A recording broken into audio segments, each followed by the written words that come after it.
discriminación de género puede producir daño en la salud física y o mental, afectando la calidad de vida de las personas que conforman la comunidad universitaria. Impacta negativamente en su desarrollo armónico y en la consolidación de sus proyectos de vida.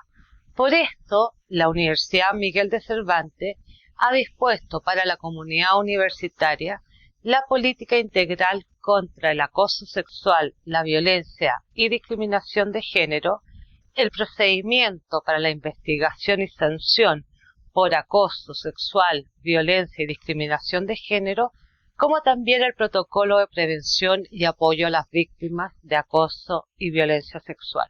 También contamos con nuestro código de ética y buena convivencia. Esta normativa responde a la regulación entregada por la Ley 21.369, que rige a todas las instituciones de educación superior. La UNDEPA es la unidad a cargo de la promoción de los derechos humanos y de la implementación del modelo de prevención del acoso sexual, violencia y discriminación de género.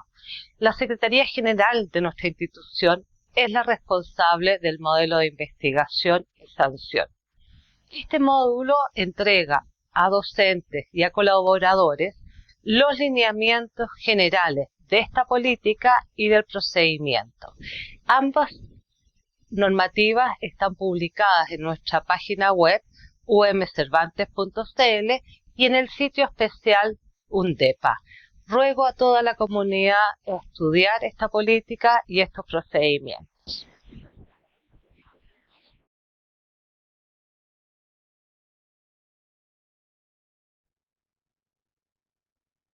Muy buenos días a todas y todos. Mi nombre es Carla Gómez. Soy profesional de la Unidad de Derechos Humanos, Género e Inclusión, UNDEPA, de la Universidad Miguel de Cervantes. El módulo de hoy trata acerca de la conceptualización de género desde una mirada de la aplicación de la política integral contra el acoso sexual, la violencia y la discriminación de género. Para comenzar, abordaremos la importancia de trabajar en una política integral contra el acoso sexual, violencia y discriminación de género dentro de las universidades del país. Los actos de violencia sexual, violencia y discriminación de género son contrarios a la dignidad de las personas, a su libertad, a su integridad personal, a la igualdad de derechos y a contar con ambientes libres de discriminación. En este contexto, nuestra universidad ha venido intencionando sus acciones, sus protocolos, normas y sus políticas con el objetivo de prevenir y evitar la existencia de estos actos y de poder seguir construyendo una cultura de respeto por la dignidad humana. Así, nuestra política integral no solo trata los temas de violencia sexual, también establece mínimos éticos para la convivencia y el respeto a la diversidad de género. Conceptos claves que debemos incorporar en nuestro lenguaje del día a día y en nuestra relación con el resto de las personas. En primer lugar, debemos diferenciar los conceptos sexo y género. Sexo se refiere a un conjunto de diferencias biológicas, anatómicas y fisiológicas de los seres humanos que los definen como hombres o como mujeres, como varón o como hembra. Por otro lado, el género se refiere a los conceptos sociales de las funciones, comportamientos, actividades y atributos que cada sociedad considera apropiado para los hombres o para las mujeres. En este sentido, el género es una construcción social asociada a la división binaria del sexo biológico. Esto es lo que la sociedad va a esperar para los hombres y va a esperar para las mujeres. En este sentido, género no es igual a mujeres. La lucha contra los hombres no es igual al género y género no es igual a feminismo. Teniendo claro estas distinciones, es importante referirnos al concepto identidad de género. La identidad de género es la vivencia del género tal cual como una persona lo siente. No tiene por qué corresponder con su sexo biológico. Se constituye a partir de un proceso donde cada individuo aprende lo que es ser hombre o ser mujer, asumir roles y las actitudes que lo son propios, y a interpretarse a sí mismo según sus propios parámetros. Entonces, ¿qué es la diversidad de género y por qué debemos respetarla? La diversidad de género es un término que reconoce que la preferencia y la autoexpresión de muchas personas no necesariamente encaja dentro de las normas de género aceptadas comúnmente. Esto incluye tres componentes principales: la identidad de género, entendida como lo femenino, lo masculino o el transgénero; la orientación sexual, que tiene que ver con la atracción física, emocional, afectiva, espiritual que siente una persona por otra, ya sea heterosexual, homosexual o bisexual; y por último, las prácticas sexuales homoeróticas, autoeróticas, heteroeróticas. En este sentido, ¿cuáles son los conceptos que debemos manejar para entender de mejor manera la política integral contra el acoso sexual, violencia y discriminación de género de nuestra universidad? En primer lugar, el concepto de violencia sexual, que se refiere a cualquier conducta, comentario, insinuación o gesto de connotación sexual que no sea consentido por la persona que lo experimenta y que produce objetivamente un menoscabo en su integridad, dignidad o en sus propios derechos. Asimismo, la violencia de género se refiere a cualquier acto, ya sea de carácter físico o psicológico, cometido en contra de una persona de la comunidad en razón de su sexo, identidad o su orientación sexual. También se considera su expresión de género, siempre que se menoscabe su dignidad, su integridad o sus derechos. Igualmente, tenemos el concepto de discriminación de género. Cuando hablamos de ello, aludimos a toda distinción, exclusión o restricción basada en el sexo que tenga por objeto o por resultado menoscabar o anular el reconocimiento, goce o ejercicio por la mujer, independientemente de su estado civil, sobre la base de la igualdad entre el hombre y la mujer, de los derechos humanos, de las libertades fundamentales en las esferas políticas, económicas, sociales, culturales o civiles, o en cualquier otra esfera. El objetivo de las medidas adoptadas contra el acoso sexual, la violencia y la discriminación por parte de nuestra universidad tiene que ver principalmente con construir un espacio que sea seguro y libre de violencia sexual, violencia, otro tipo de violencia y discriminación de género, para lo cual es necesario para nosotros formar y prevenir, como también apoyar, proteger y reparar a las víctimas de este tipo de transgresiones en el contexto universitario, y para lo cual requerimos también la consideración de acciones que sean investigativas y sancionatorias en otras oportunidades. En este contexto, como universidad, hemos implementado una campaña a partir del año 2023 llamada Seamos Parte. Los invitamos básicamente a todas y todas a poder ingresar al código QR que se encuentra en la imagen de su lado izquierdo, en donde podrán conocer más detalles acerca de esta campaña. Los principios sobre los que debemos trabajar como universidad son principalmente tres. En primer lugar, la convivencia armónica. La cultura del respeto y el buen trato se refiere a la promoción de relaciones de convivencia social armónica y vínculos de respeto por la dignidad de cada persona, la cual disminuye el sufrimiento de las relaciones humanas y promueve una forma de relacionarnos que produce satisfacciones. En la promoción, profundización y en el cuidado de nuestros vínculos. Por otro lado, tenemos el concepto de relaciones saludables.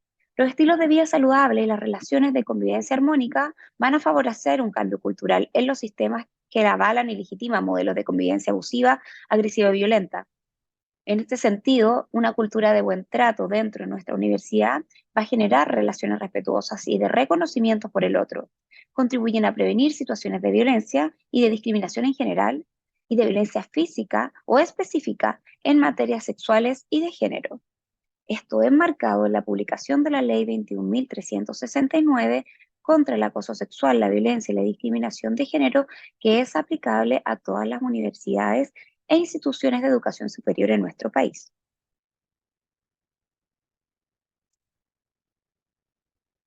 Para finalizar, vamos a repasar conceptos que debemos tener presentes en nuestro día a día y en nuestra convivencia dentro de la universidad. En primer lugar, vamos a hablar del consentimiento, las características y su importancia. Consentimiento significa básicamente estar activamente de acuerdo con realizar actividades de índole sexual con una persona. El consentimiento le indica a la otra persona que deseamos tener relaciones con ellos. La actividad sexual sin consentimiento es siempre una violación o una agresión sexual.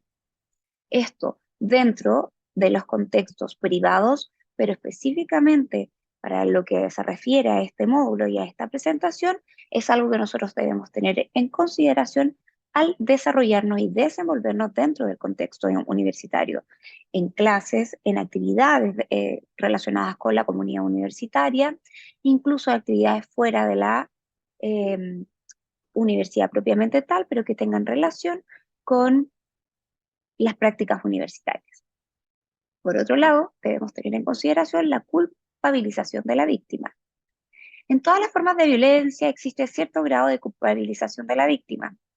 En cuanto a riesgos y comportamientos, sin embargo, este acto natural de autodefensa psicológica dirige nuestra atención hacia la responsabilidad percibida de la víctima y puede omitir cuestionar cabalmente la conducta del agresor. Nuestra invitación como universidad es trabajar en reconocer cuando existe una culpabilización por parte de la víctima y evitarlo. Al desplazar la culpa hacia la víctima de violencia de género, de acoso sexual o de discriminación de género, la atención va a recaer sobre la víctima, que con frecuencia es una mujer, y su comportamiento, en lugar de hacerlo sobre las causas estructurales y las desigualdades en el trasfondo de la violencia cometida contra ella, se va a dirigir hacia un daño psicológico importante y es lo que nosotros queremos evitar en nuestra universidad y en nuestra comunidad universitaria. Finalmente, es importante que todos tengamos presente el concepto de derechos humanos.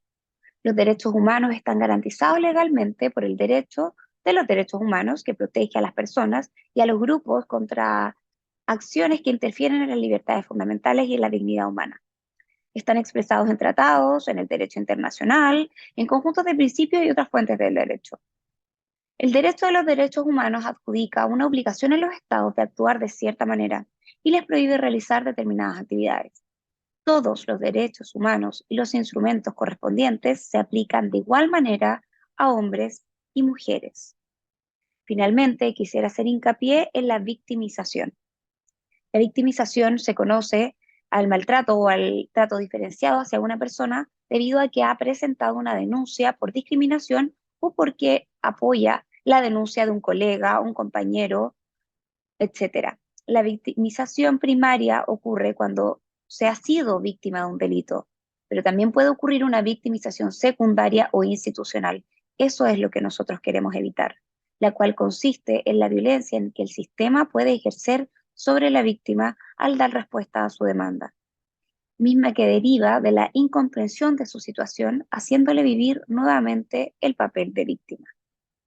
En este sentido, desde la UNDEPA invitamos a todos y todas los miembros de la comunidad universitaria a trabajar la conceptualización de género, de acoso sexual, de violencia y discriminación de género, y los invitamos a poder participar de nuestras actividades y poder interactuar con nosotros a través de nuestro correo electrónico y nuestra oficina ubicada en el piso 10 de esta universidad.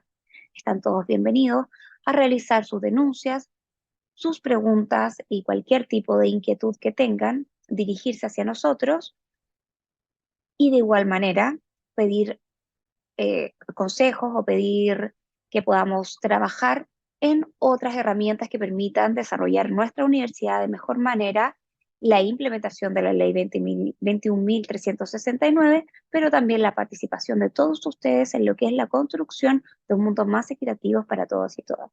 Muchas gracias.